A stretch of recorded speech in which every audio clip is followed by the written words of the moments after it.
இஸ்ரேலுக்கு சப்போர்ட் பண்ணிட்டு இருந்த நம்ம ட்ரம்ப் அவர் தான் வந்து பார்த்தீங்கன்னா இஸ்ரேலுக்கு வந்து நிறைய இந்த போரில் வந்து நிறைய ஹெல்ப் வந்து ஃபர்ஸ்ட் பண்ணிட்டு இருந்தாரு. இப்போ எல்லா நாடுகளும் ரொம்ப அதிகமாக எதிர்க்க ஆரம்பிச்சதுக்கு அப்புறமா இந்த முடிவை வந்து எடுத்திருக்காரு. அதாவது ஓகே நான் மாத்திக்கிறேன், இந்த போர் நிறுத்திடலாம் அப்படிங்கிற மாதிரி பேச்சுவார்த்தை எடுத்து அதுக்காக ஒரு 21 பாயிண்ட்ஸை ரெடி பண்ணி ஒரு ஒப்பந்தத்தை ரெடி பண்ணி இதுக்கு வந்து நீங்க எல்லாம் பண்ணீங்கன்னா நாங்கள் வந்து போர் நிறுத்தத்தை இது பண்ணிடுறோம் அப்படின்னு சொல்லி அவங்க வந்து சொல்லியிருந்தாங்க.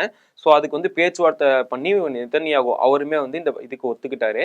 ஸோ இதுக்கு ஹமாஸ் அமைப்பு என்ன சொல்றாங்க அப்படின்னு வெயிட் பண்ணிட்டு இருக்கும் போது தான் வந்து இவங்களுக்கு வந்து ஒரு 4 நாள் வந்து டைம் கொடுத்துருந்தாங்க.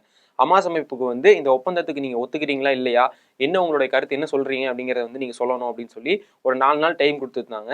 ஸோ ஹமாஸ் அமைப்பு இதுக்கு வந்து என்ன சொல்றாங்க அப்படின்னு பார்த்தீங்கன்னா, நாங்க வந்து இந்த ஒப்பந்தத்துக்கு ஒத்துக்கிற மாதிரி இல்லை, ஏன்னா இதுல நிறைய விஷயங்கள் வந்து எங்களுக்கு சாதகமா படலை, இது வந்து பாலஸ்தீன மக்களுக்கு வந்து ஒரு நல்லதா ஒரு விஷயமா இல்லை, நன்மை தரக்கூடிய விஷயமா வந்து இதுல எங்கேயுமே எங்களுக்கு தெரியல, நன்மை எங்க மக்களுக்கு வந்து நிறைய விஷயங்கள் வந்து நிராகரிக்கப்படுற மாதிரி இருக்கு அப்படிங்கிற மாதிரி வந்து சொல்லியிருக்காரு.